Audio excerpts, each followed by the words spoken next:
Hi, I'm Amy Cervini. I'm Hilary Gardner. And I'm Melissa Stilianu. And we are Duchess. When we started singing together, we discovered that humor, collaboration, and yes, imperfection were essential ingredients for our signature style of harmony. We're setting out to explore what harmony means to creative people from all walks of life, and to learn how they find joy and success in their chosen field. Along the way, there's sure to be laughter, storytelling, and probably hijinks. That's just who we are. Ladies and gentlemen, welcome to this episode of Harmony and Hijinks. I am so excited because today my worlds are colliding in a very strange and wonderful way. Our guest today is someone whom I have known for well over a decade. 15 years. It can't possibly be 15 years. Yes. 2005 or 6, so 13 or 14, give or take. Right, so that happened. Our guest is my old pal, Fred Dexheimer. He is a Master Sommelier. Oui. He is a consultant to restaurants and wine people. He invents cocktails. He's a drummer. Oui. And Yeah. yeah, and we're all sitting here around the table with some with a couple different varieties of rosé. So we're very excited about this episode. Before we really get underway, I just want to share one super fun, fond memory with Fred. Not that one. Which one? It's when Fred and I met, we were both on staff opening up a restaurant called BLT Fish, which was Bistro Laurent Tourondel, and it was his seafood place. And opening up a restaurant is it's a unique situation. It becomes very familial and close-knit very quickly. And once we really got off the ground and we were open, we were really busy. And whenever we'd be really, really weeded, I'd be like just completely in the shits. Like one table needs their check and one is mad at me because their food hasn't gotten there and somebody else really wants to order. And I just was freaking out. Fred would appear as if by magic, and just in passing, he would walk by and say, "Feel the burn." And it's become a little bit of a life philosophy. Whenever things get really nutty or crummy or crazy, I just think of Fred going, "Feel the burn." And I think, well, we can rise to this challenge. Wow. So welcome, I didn't know Fred. I had that impact. You never know. I never know with people. Welcome Thank you. to Harmony and Hijinks. Yeah. Well, I'm up to hijinks, so it's my pleasure to be here. Fred, can you tell us a little bit about how you got into wine? Like, was there one thing that pointed you in that direction other than liking to drink it? Because we all like to drink wine, and we don't know anything really about it. True. And you do. Well, sex, drugs, and money. No, honestly, I got into wine as a waiter. I realized that you could make a little bit more money when people bought bottles of wine. Concurrently, I had a friend, I was working in Vermont, and a friend of mine said, "Hey, come to Nantucket with me next summer. There's these really high-end restaurants, and you should like learn about wine because they have like $100 bottles of wine." So I went to Barnes and Noble, like when there was Barnes and Noble. maybe it was a Borders or something. Right. I don't remember. How old were you at this point? 20. Wow. I was underage. Yeah. Hijinks. So I went. I had my roommate drive me up to Burlington, Vermont, because I was living in like ski town, Sugarbush Valley, and I bought a wine book. It was like $8, and I started like reading it, and I had no idea what the terms were, and I was earmarking and highlighting and all this stuff. And so the first step was buy the book. And then I thought wine was like a product, like beer or vodka, or it was like every year was the same, either hobos or, either drink a Thunderbird, or it was like, Monty Python with the Gyrodon and like, the meaning of life, that scene, in the restaurant where you're buying like Chateau Latour. So I didn't know there was like this whole in between and farming and agriculture and vintage and different varieties and so on and so forth. So I started learning this stuff. I get to Nantucket.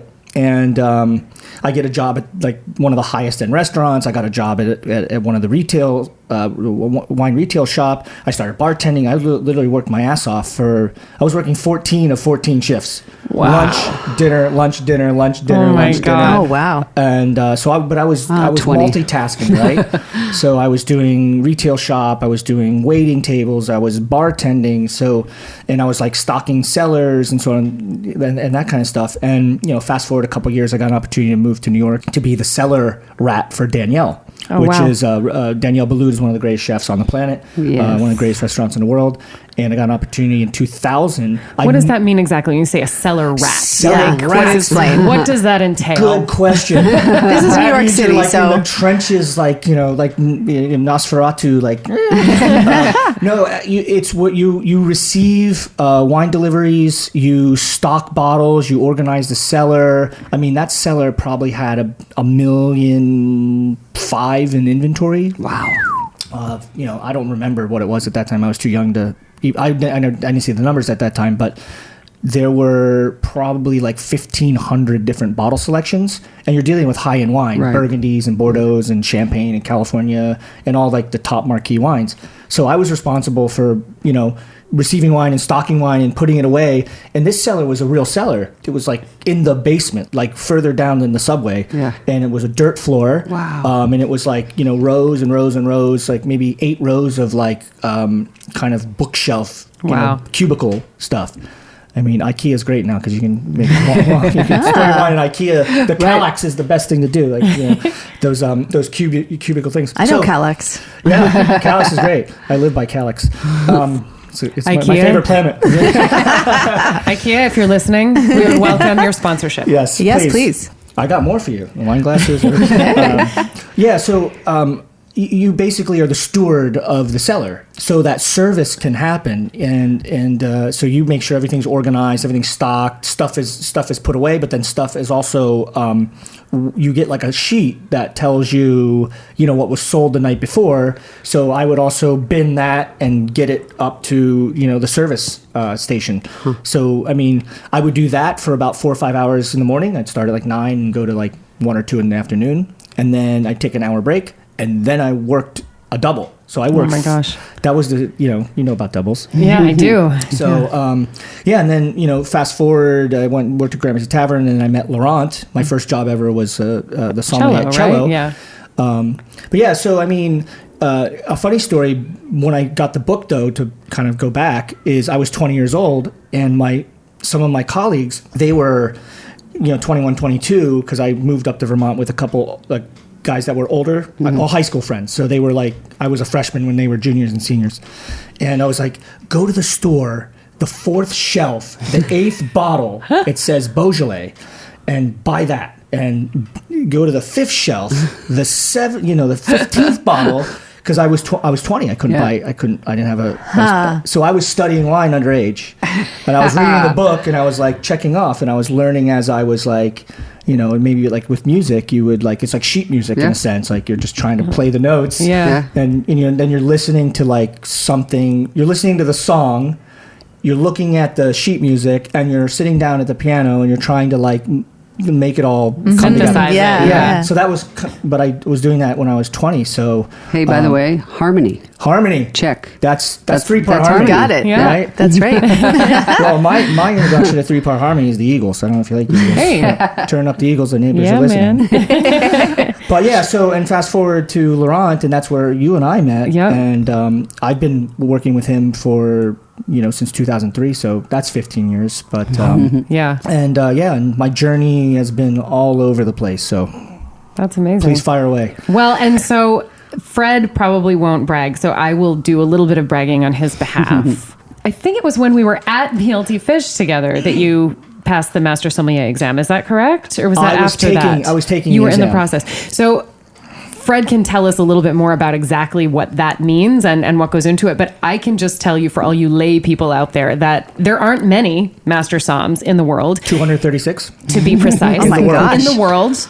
And Currently. it is so difficult to pass this test that at least one reality TV show was created about that journey. Yeah. And some of the stories about how you, like the tests that you are given when you take this exam, they're hilarious if you're like us, where you smell something, you're like, smells like wine. and you have it in That's perfect. That's step one. That's step not one. like wine, right? But so Fred not only became a Master Sommelier, he actually was one of the youngest people ever to have passed this test. Is that correct? That's true. Yeah. I took the youngest ever was 26, 27. And there were 2 people that did that. I don't know right now where that stands, but I was 28 when I took the exam, and I was damn certain I was going to get through it. And I got clobbered. I got clobbered, but in a good way. You know, it'd be like going to an audition and you know the music, but you just weren't there. Yeah. You know, you just didn't hit the notes, you didn't hit the mark, and you know, but the good news is it's an audition, so you can come back again. Mm-hmm. So the first time I got whacked. Were you kind of like in your head, like were you nervous about it, or was it just kind of it just didn't, you weren't ready? No, I auditioned for a part that you know, there's one of my favorite bands is Toto. Right? Yes. And I talk about Toto a lot. Life to me is Toto in totality.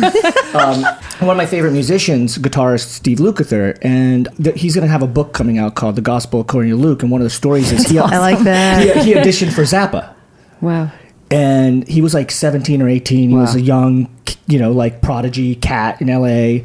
And Zappa, he was the sacrificial lamb. Like, it was the first audition, and Steve Vai was the guy before him, and like all these, like, you know, shredders were, you know, insane. And Zappa is notorious for like just giving musicians sheet music that's black. Like, it's just notes upon notes upon notes upon notes upon notes. Love that. Just like, can you know?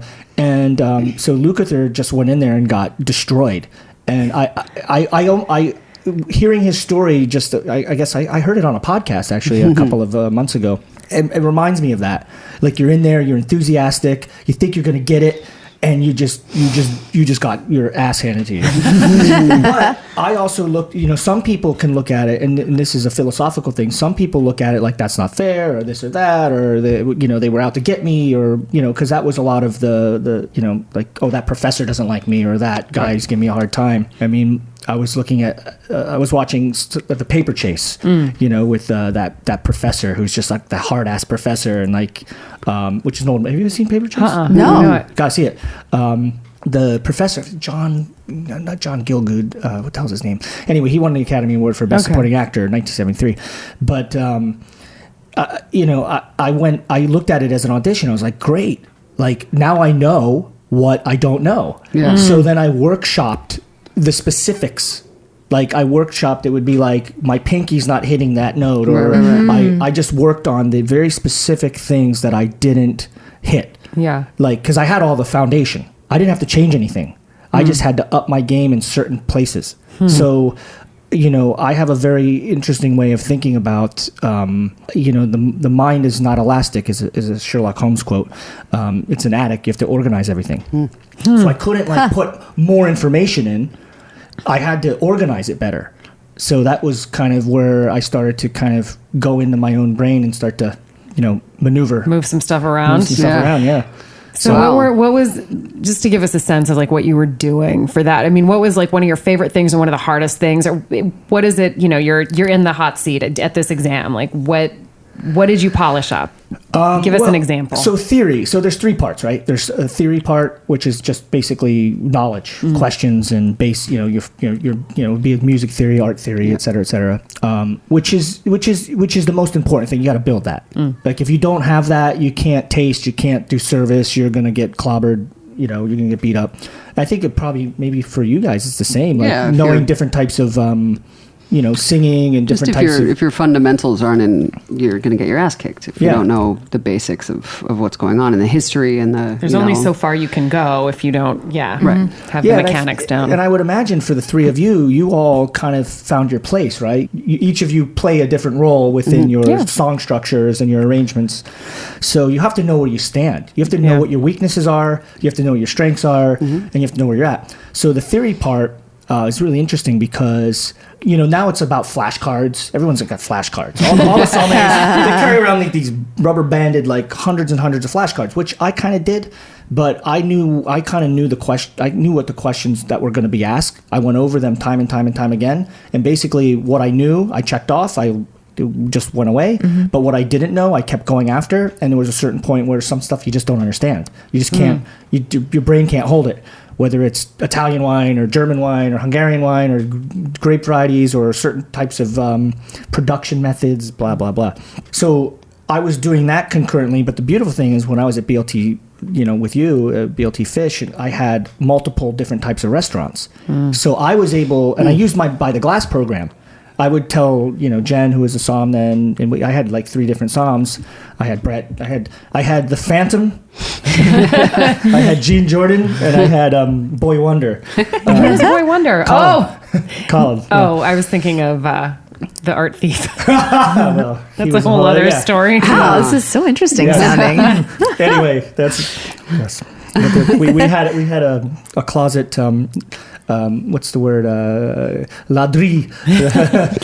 He stole art and nobody knew. As it like Picasso. Yeah, he researched into Yeah, he would go into art galleries and just take stuff off the wall. $500,000 of art or something in his apartment, just like in Hoboken or whatever it was. It was amazing. It was an amazing story. But yeah, so I was able to go around and taste, and I would tell them like put a couple wines out. So the tasting part. So I basically learned how to taste so the tasting part, you have 6 wines in front of you, and there's 3 whites and 3 reds typically, and you have 25 minutes to kind of go through them and evaluate them. So you have to be systematic and you have to use your time. But I use my by the glass program because they're all typical. All the wines I had were pretty typical wines. I had Sauvignon Blanc and Pinot Grigio and Chardonnay and Pinot Noir and Cabernet and Bordeaux, and there's about 30 wines that are testable. So I attacked those 30 wines until like ad nauseum. And then the service part, my service. So, I was that you just get over your nerves. It's like stage, when you're on stage. It is a performance. It is a performance. Yeah. You stand up a little straighter and you go over and there's plenty of like cripplingly shy people who can be amazing. Because even the act of like a uniform or a suit or whatever it is, you're on. Presentation. Or a glass of wine can really help. But if you treat the exam that way, when I actually did pass, is a funny story.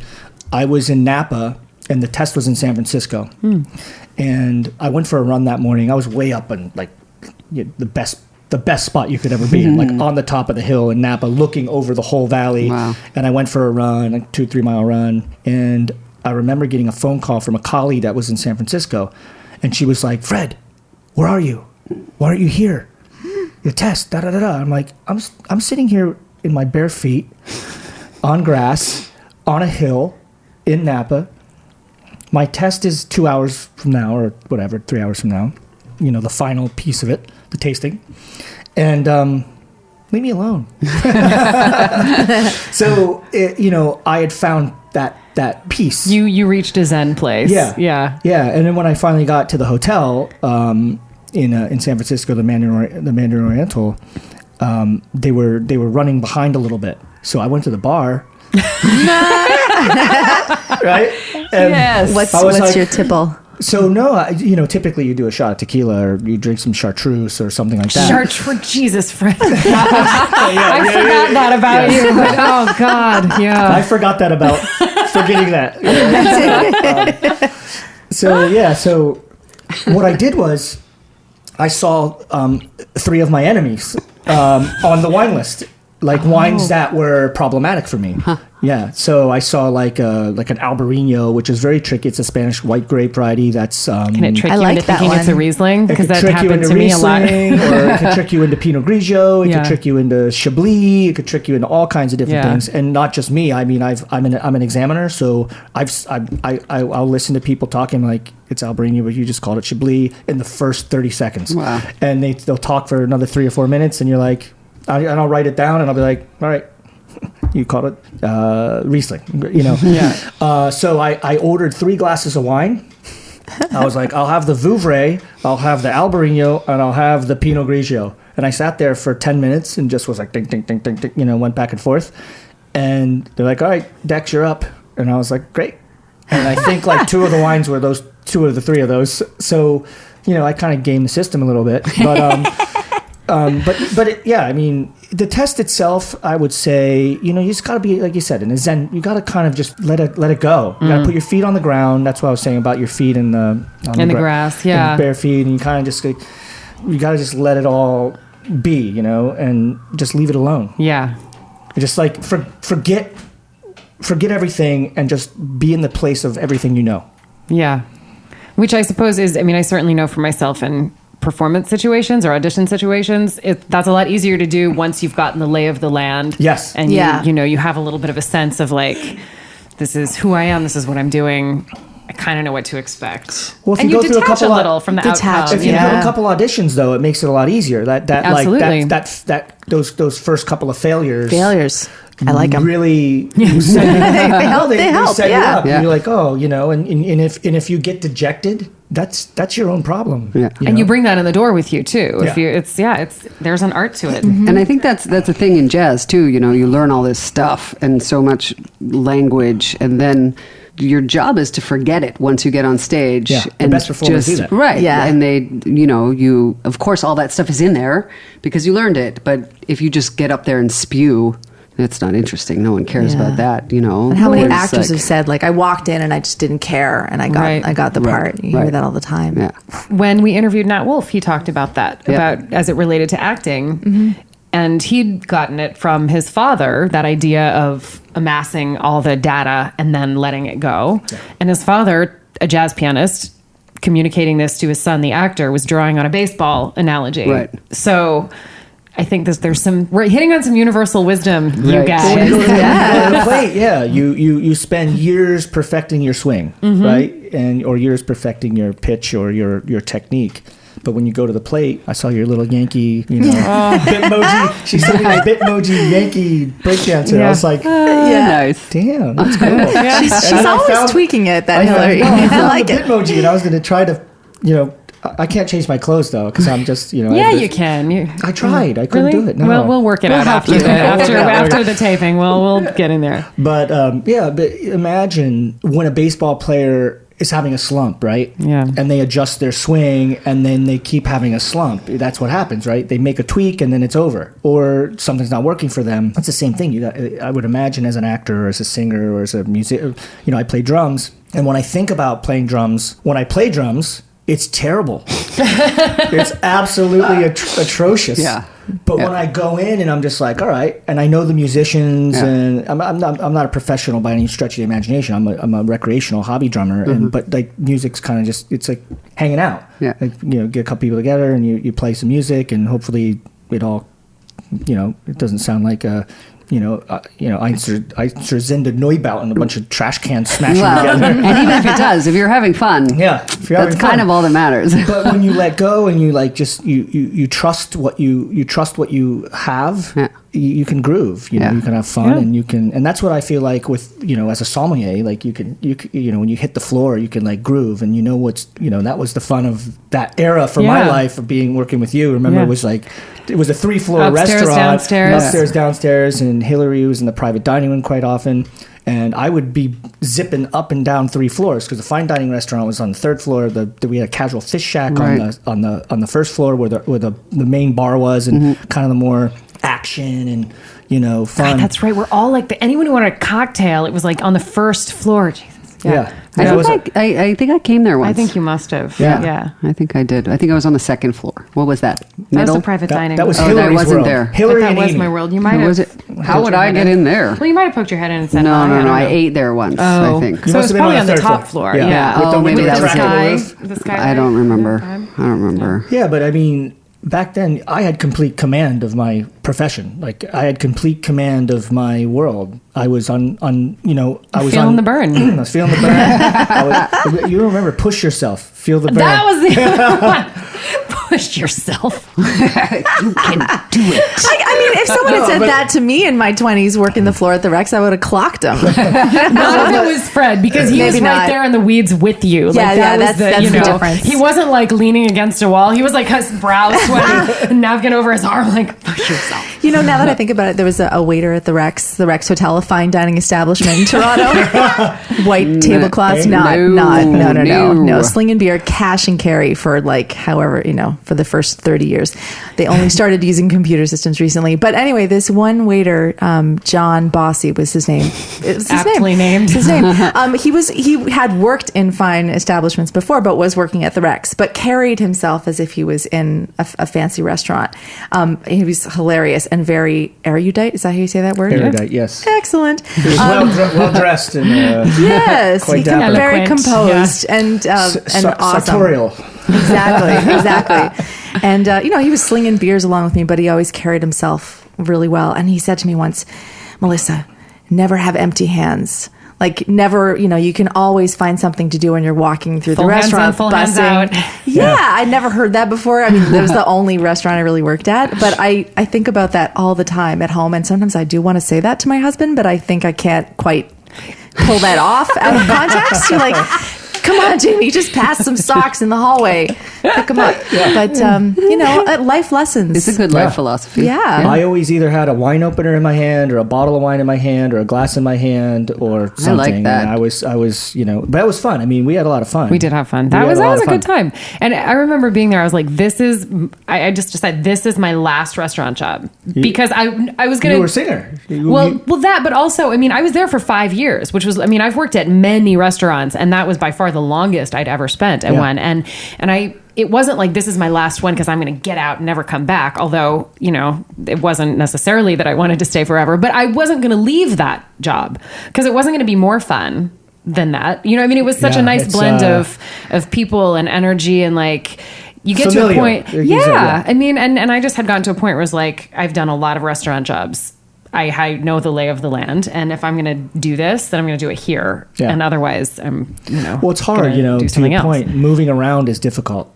Having, when you're a waiter or you're a bartender, going from one place to another is tricky. And you're starting from scratch every time you go. And you got to start from nothing. You got to learn the menu. You got to learn this. You got to learn the style of service. You got to learn the mishigas of the managers. Yes. And their particularities, and and you got to blend in, and you got to find it is tricky. The hazing of the other Yeah, staff. the hazing, I mean, that's a real of thing. the new person, and that landscape's changed a lot, and I've been through every iteration of this stuff. I'm actually working on a project in Westchester that's pretty interesting, and like being a consultant's fun because you can just pop in. And they're like, hey, there's our guy, Fred. He's going to do our program, our wine list, our cocktails, and you do these meetings. And it's a bit of a different thing because I'm not a staff member. Right. And I'm not a manager, and I'm not getting the whip, Right. And so but restaurants are tough. I mean, I like what you guys do, Yeah. I'm very similar to you because like also besides being a restaurant person, I'm a speaker and an educator. So I travel around and I get my 2-hour performance. Right. Yeah. You fly into the city the night before, whether it's San Francisco or Houston or Miami, or you take the Amtrak to DC or Boston. Yeah, right. Yeah, and you show up the night before. You go out, have some dinner, hang out, see some people. Your performance is the next day. You do your 2 hours. You're on stage. I do my little education thing for whoever pays me to do it. Mm-hmm. Thank you, everyone, for paying me to do this. All of you, you know who you are. All 25, 30 of you over the last 10 years, right? But yeah, and then you do your gig, and then after the gig, you're just like, all right. That's done. Yeah. And then people come up to you and talk to you, and then yeah. you're like, oh, I love what you do. Da, da, da, da. How do I do this? I don't know if you've had... Yeah. Totally. Oh, yes. Yeah. And Oh, it's a yes. strange, and it's lovely and strange. Yeah. Because most of the work happens, outside of... The outward perception is that 2-hour performance, whatever it is. You prepare for that for years, right? Right. And that's the part that everybody sees, but nobody really knows the time and the effort and the banging of one's head against the wall and all of the minutia that's really not terribly interesting or fun or colorful that goes into getting those gigs and, finding them And the negotiation. being ready for them. And Yeah. this and booking, the venue. And What are we going to wear? What are you going to wear? Who's bringing the bugles? Yes. Yeah. What are Official we going to wear? What are we going to wear? Yeah. That's a shopping. big- yeah. Yes. We can talk about shopping. We could. We have so many things. What are we drinking though? Yeah, Let's talk because about that I just am for a second. enjoying this. I'm Oh, also cool. enjoying this. So this is the most beautiful day I think I've ever seen in New York, at least in the last 6 months. Yeah, Yes. without a doubt. Absolutely. Yeah. So rosé is kind of hot. I've been supporting rosé for at least a dozen years. We always had rosé at BLT Fish. Yep. I had a sommelier who had 10 years ago. Real men drink rosé, but now we're in the throes of the rosé, movement. Yeah. And so it's spring. I'm wearing a pink. I don't know if you saw my shirt. Yes. It's Jim Henson, right? It's rocking. Master of Puppets. I mean, Oh, it's yeah. great. That's We're great. going to take a picture of that We're shirt. I'm wearing sure. the Metallica Hanson shirt. I really like to wear pink. I really like to wear purple. My phone is purple. My old phone was pink. My OtterBox. So I thought it'd be appropriate for the spring day to bring the Duchess, plural. Are you plural? The Duchess? Is there like we are Duchess, just singular. Just Duchess. Yeah, Duchess. Yes. Yeah.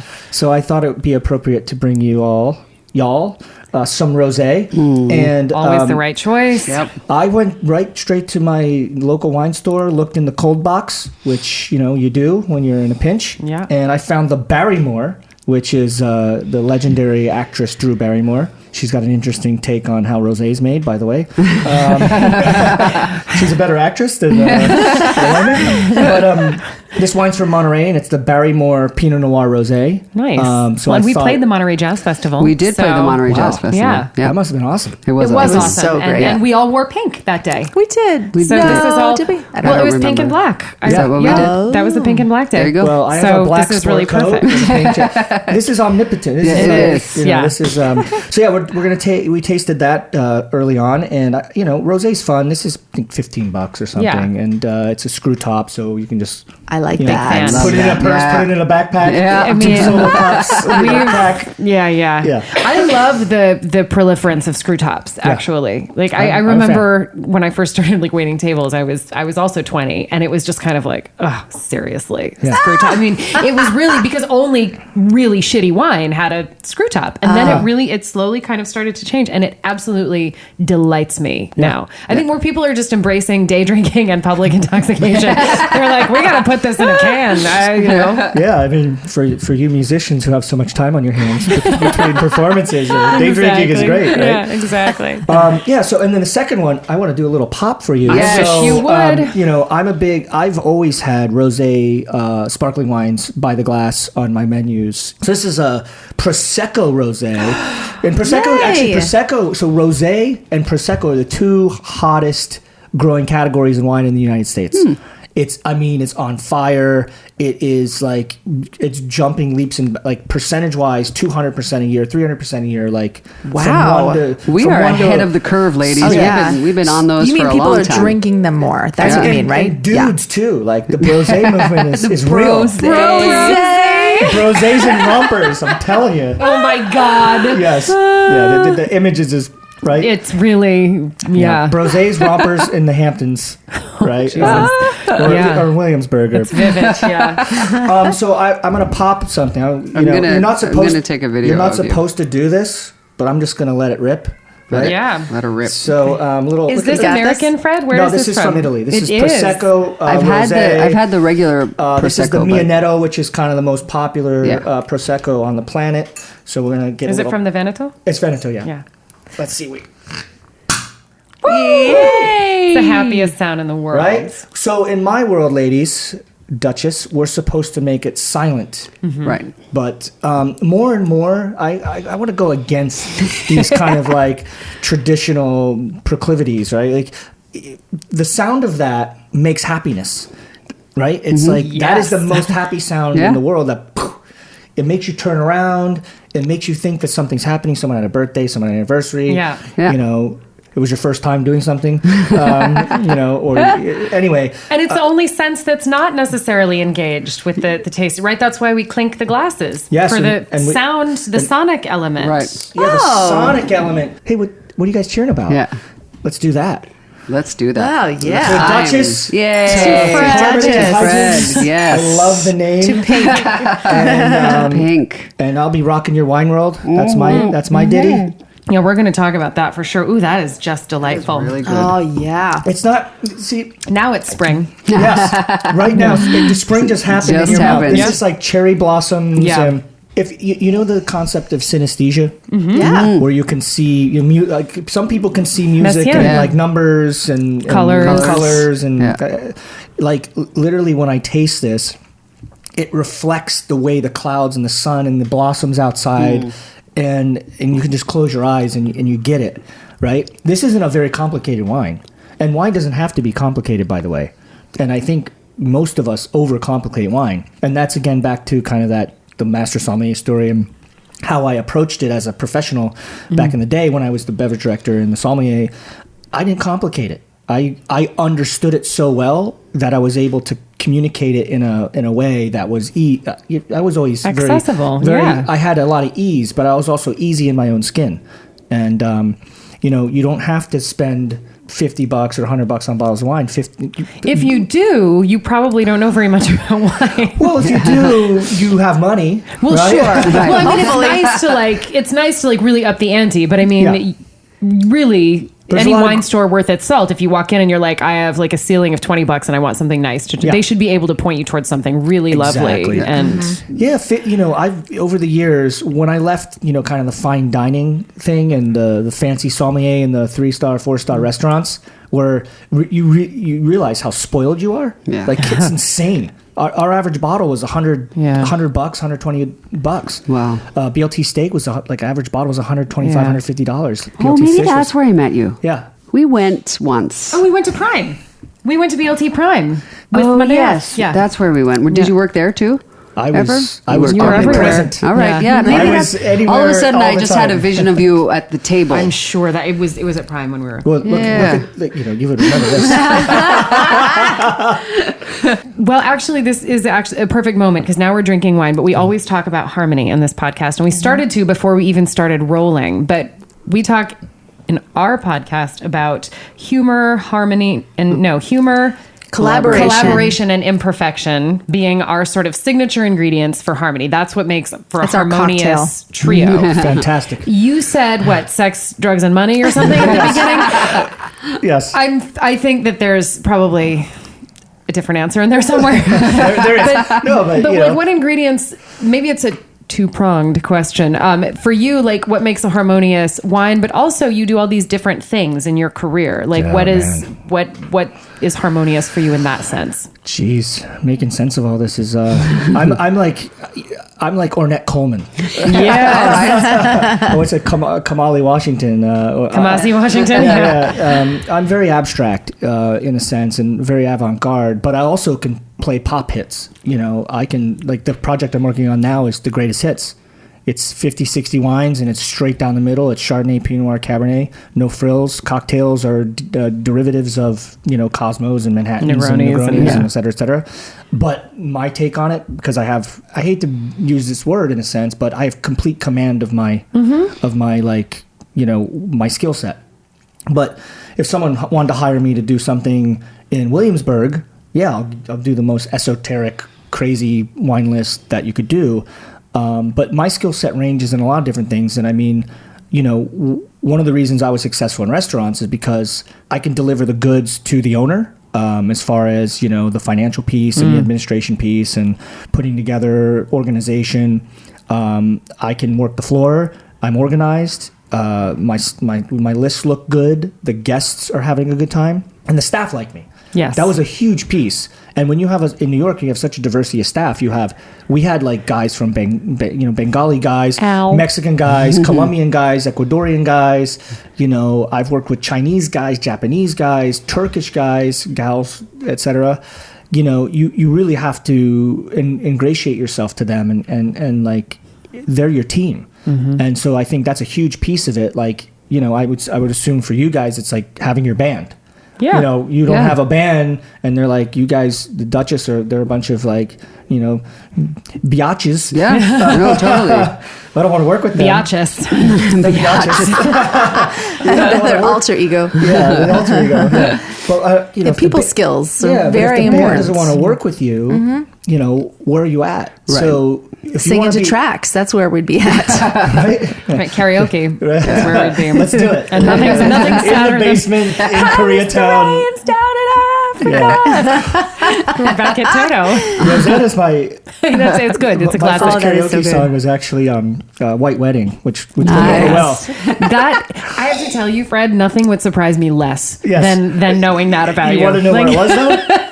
This is a great story. I was in Orlando, and my grandmother used to rent like a condo down there for like a month, like 70-year-old people do from Pennsylvania, and she had a condo, and it was like it was adjacent to a golf course.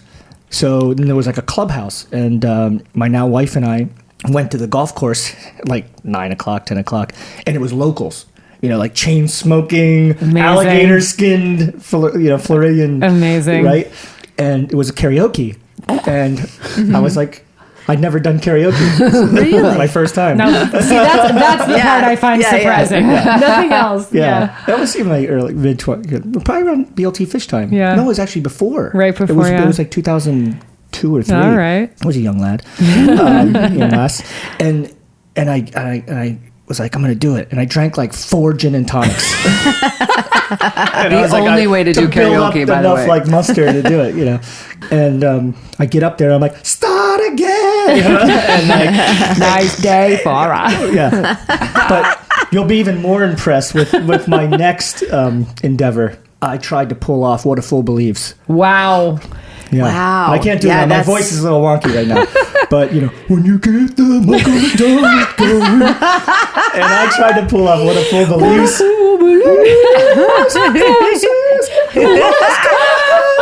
I don't know, man. That Oh sounds my good. gosh. Hey, Fred, are you hip to yacht rock? Have you checked that out? Yes. Yes. You Like, can I see invented it.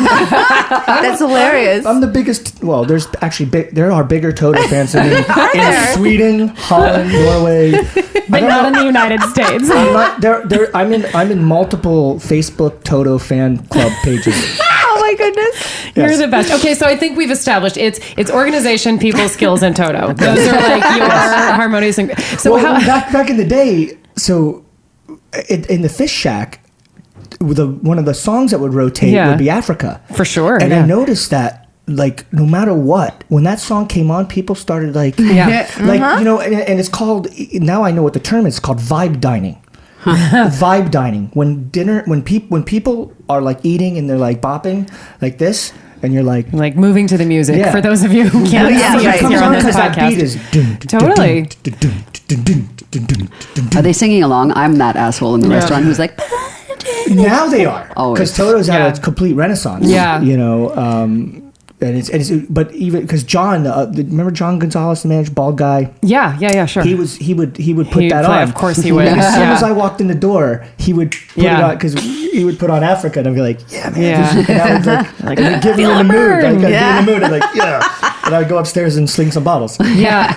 No, but that's actually an interesting point though, because it's something that we've all like performed for dancers. And whenever like I used to sing with the swing band, and like you knew that something correct was happening if you'd look out across the room. And even if people who weren't on the dance floor, if they were sitting in the booths talking and totally ignoring the music, but their heads were moving in time to the music, right, that the feel was right. There was a groove and that you were connecting. And there is no... and if it wasn't happening, you weren't. I mean, it's a foolproof barometer. It's just like primal. Exactly. It's totally primal. Yeah. Because and again, like with wine, one of the things that when we taste wine and when people taste wine, they're like, oh, it tastes like this and that and the other thing.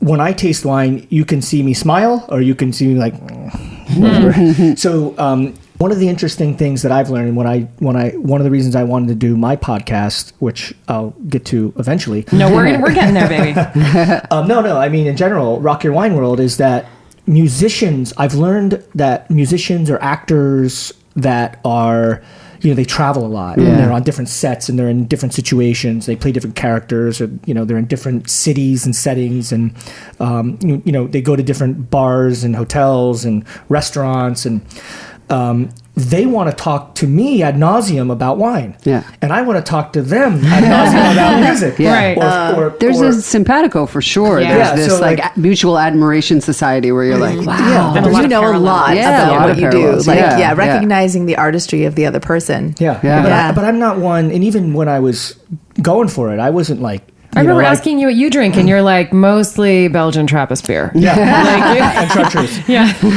Well, for example, like I'm supposed to hate the wine we're drinking. Like Why? This one? This is Mianetto Prosecco Rosé, Grand Rosé.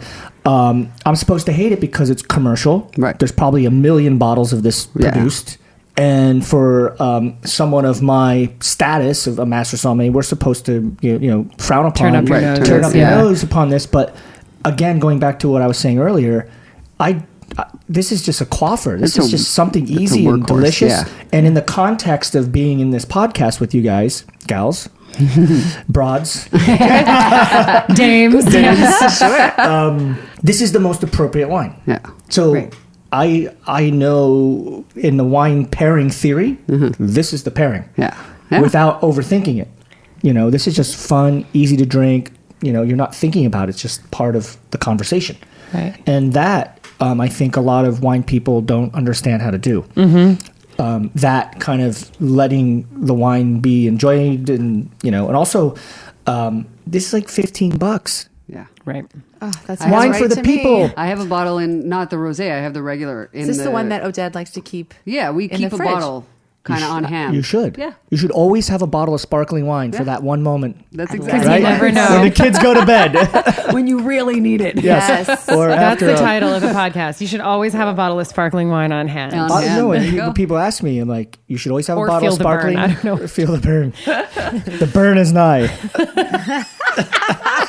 Okay, so I'm just going to throw up the white flag because we could keep talking to Fred forever Clearly, and ever and forever. ever. So I'm just Especially going to with these say, bottles on the table. exactly. Yeah. So I'm just going to say that Fred is, as mentioned, in the process of launching his very own podcast. Very own. Rock Your Wine World. Yes, Rock And Your it's- Wine World. And it's going to feature a number of guests Yes. from music and wine and beyond, I imagine. Yes.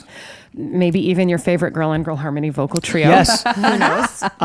Yes, we will revisit this in a few weeks. So we will keep our eyes and ears open for Fred's podcast. Fred Dexheimer, we thank you so much. wait, we we have have a to do the quick quick- oh, yes, sorry, we sorry, do. sorry. I was getting there. Sorry. We have one last very quick, very fun kind of speed round for Let's you do it. before we close things out.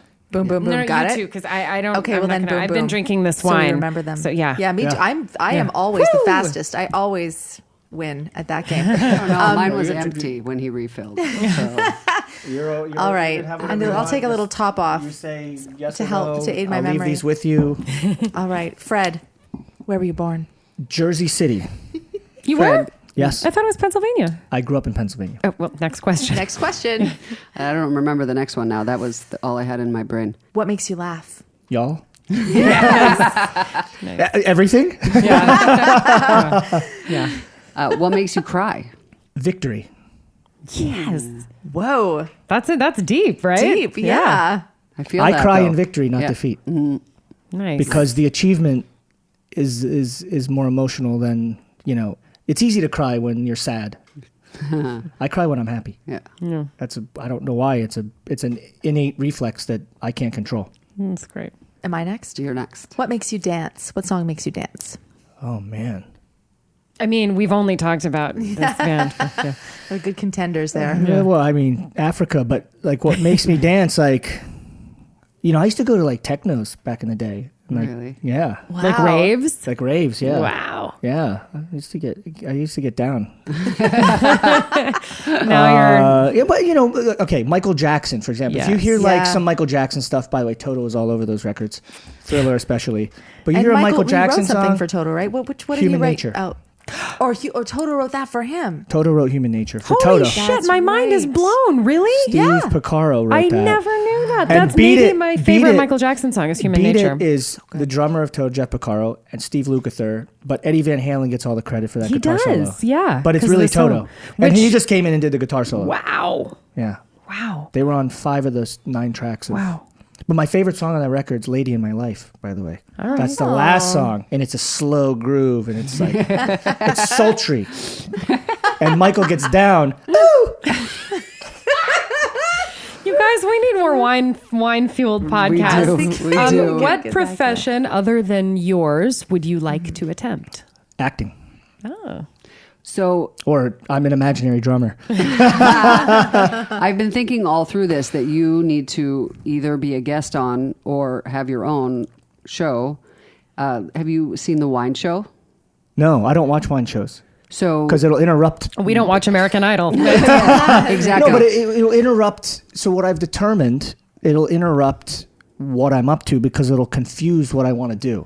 Right. So I'd rather listen to what you guys do than listen to a wine podcast because makes sense. I'm looking to do something that's out of the box of wine. Yeah. And if I listen to my own camp, I'm Yeah. gonna be influenced by Yeah, that in a negative or positive, whichever way. But I just don't like the just muddies the water. I don't like the interference. Yeah. So I think they should have you on as a guest. Then they should come. It's a television show. Yeah, I've British seen, television yeah, show. they're the British guys. Yeah, Yeah. Well, the British Is are it always Paul better. Hollywood again? So like, No, this it's one's not that. this one's complete bollocks. Which profession other than your own would you not like to attempt? Thank you. Well, everything that I did this for a reason. I mean, Anything else? Yeah. I don't know. I mean, What would be the worst? So Yeah. I had a revelatory conversation last week, which I'll tell you after this, that happened to me. So my father was a mechanic. I come from a lot of blue collar stuff. I don't know my father very well, and my mother revealed something very interesting. But I knew that I didn't want to do any blue collar, vocational, fixing, mechanical, carpentry, anything like that. I knew that my brain's my best asset. Mm-hmm. So, and I'm good physically, but I didn't want to do any of that, grunt work, which we do in restaurants, by the way. I mean, you schlep cases, that's back to the cellar rat thing. I still have nightmares about polishing glassware. And yet, if I ever have anyone over, like slightly damp tea towel every single glass. Like, did I do that to you? No, I mean, it's every restaurant ever. It's Yes. just polishing glass. Everyone has Not every the server Rex. has their They're side work like- that they're like fine with. I never All right. minded folding napkins, some Yeah. of those things, but polishing glassware just gave me hives. And yet it's my thing. It's the first thing I look at a restaurant. Yeah. Well, I think the more existential piece of that for me would be not using my brain. Right. Any job where Any job that is just rote mechanical things, I need to be active and kinetic and energetic. So And last one, Fred. I think this is the last one. keep going, man. Let's do this all day. I know, right? I'm going to cancel all my students. I have more no and more, problem. What is your favorite place in the world? Jeez. I don't know. To be honest, I've been where I haven't been. But I would say where I live in Brooklyn Heights, it's a magnet for my soul in a sense. And we live similar neighborhood. Hilary and I live in similar neighborhoods, but I live at the foot of the Brooklyn Bridge by the promenade, and for whatever reason, that's home. Yeah. Maybe if I lived I lived in Jackson Hole. I lived in Nantucket. I lived in California. I lived in North Carolina, no? North Carolina. That's not my favorite place in the world. Sorry, North Carolinians. We're very big there. So we're about to be. Yeah. Well, I mean, but when you ask me that question, I see a beach in my future. Yeah. Like, not just for vacation. Mm-hmm. I see, like, Water. water. I feel your you. song, Yeah, Amy. it's all. I see that. Yeah. If I, like, pull back all the layers, I see myself toes in the sand. Yeah. And not necessarily in a commercial or tourist way. Yeah. Like blue ocean, Right. nothing around, You in the ocean. nothing else. Yeah. Oh, there's some people I like and some Sure. some beverages and and a glass of sparkling pink wine in your hand. sparkling pink wine. Well, Cheers. ladies, to Thank spring, you so much. to Duchess. Yes. To Fred Dexheimer. Thank you for having me. This has Thank been an absolute pleasure and honor, and you guys are awesome. To spring. Cheers. Cheers. Thanks for tuning in to this episode of Harmony and Hijinks. You can buy Laughing at Life wherever music is sold and through our website, duchesstrio.com. Follow us on Twitter, Instagram, and Facebook at Duchess Trio. And please subscribe to this podcast on iTunes, Stitcher, or your favorite podcatcher. See you next time on Harmony and Hijinks.